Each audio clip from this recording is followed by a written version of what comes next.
ఇప్పుడు మనం 2025వ సంవత్సరం మార్చి నెల 1వ తేదీ నుంచి 31వ తేదీ వరకు ద్వాదశ రాశుల్లో 8వ రాశి వృశ్చిక రాశి వారి జ్యోతిష్యం భూత భవిష్యత్తు వర్ధమానం ఎలా ఉందో చూద్దామండి. గవ్వల శాస్త్ర ప్రకారం ఈ గవ్వల శాస్త్రాన్ని లకుట ప్రశ్న శాస్త్రం అంటారు, చింతామణి శాస్త్రం అంటారు.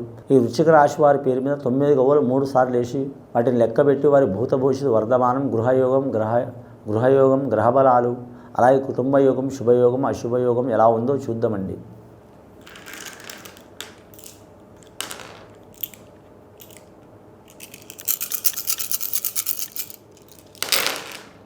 ఈ వృశ్చిక రాశి వారి జాతకంలో చూడాలంటే 4 గవ్వలు పడ్డాయండి. వృశ్చిక రాశి వారి జాతకానికి చాలా వరకు మాత్రం అనుకూలమైన యోగం ఉన్నది. వారి జాతకానికి 4వ సంఖ్య వీరికి అచ్చుబాటు అయ్యే అవకాశం ఉందండి. ఎందుకంటే ఈ రాశి వారి జ్యోతిష బలంలో చూడాలంటే మాత్రం అధిపతి కరెక్ట్ మాత్రం అనురాధ నక్షత్రం వారికి మాత్రం శనీశ్వరుడు అధిపతి.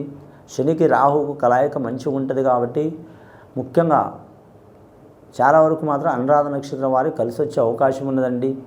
అలాగే జ్యేష్ఠ నక్షత్రం వారికి మాత్రం శుక్రమహార దశ కాబట్టి 4వ సంఖ్య రాహు అధిపతి కాబట్టి కలిసి వచ్చే అవకాశం ఉంది. వీరు నలుగురిలో ఎక్కడ పోయినా కలిసి వచ్చే అవకాశం ఉందండి. నలుగురు అంటే కుటుంబ సభ్యులతో కానీ రక్తం కలిసిన కులపోళ్లతో కానీ కలిసి వచ్చే అవకాశం ఉంటుంది.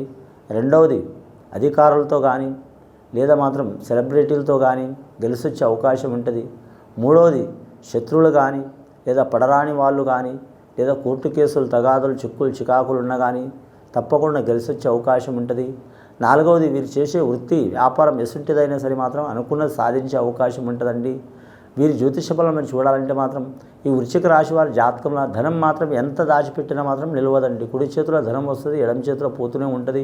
వృశ్చిక రాశి వారి జ్యోతిషంలో చూసేవారు అనుకుంటారు కదా వీరికేమైంది, బాగానే సంపాదిస్తారు, తింటారు, తాగుతారు, బాగానే ఉన్నారని అనుకుంటారు. కానీ ఎవరి కడుపు నొప్పి వారికి తెలుసండి.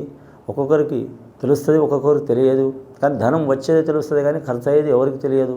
వృశ్చిక రాశి వారి జాతకమైన విశేషమైన యోగం ఉన్నదండి వీరి పేరు మీద. గత కొన్ని సంవత్సరాల నుంచి, కొన్ని నెలల నుంచి ఇబ్బందులు పడుతున్నారు.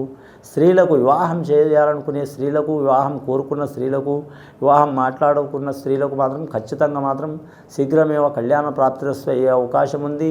కళ్యాణం అవ్వటమే కాక ఆ కళ్యాణం మూలంగా మాత్రం ఈ కుటుంబం వారికి, ఇరు కుటుంబం వారికి మాత్రం చాలా వరకు శుభ ఫలితాలు కలిసి వస్తాయండి. వీరు రియల్ ఎస్టేట్ రంగంలో, భూమి రంగంలో మాత్రం చాలా జాగ్రత్తగా పాటించాలి. ఇబ్బందులు వచ్చే అవకాశాలు ఉన్నాయి. ఆ ఇబ్బందులు, చిక్కులు, చికాకులు తొలగిపోవాలంటే భూమి కారకుడు కుజుడు కారకుడు సుబ్రహ్మణ్యేశ్వర స్వామి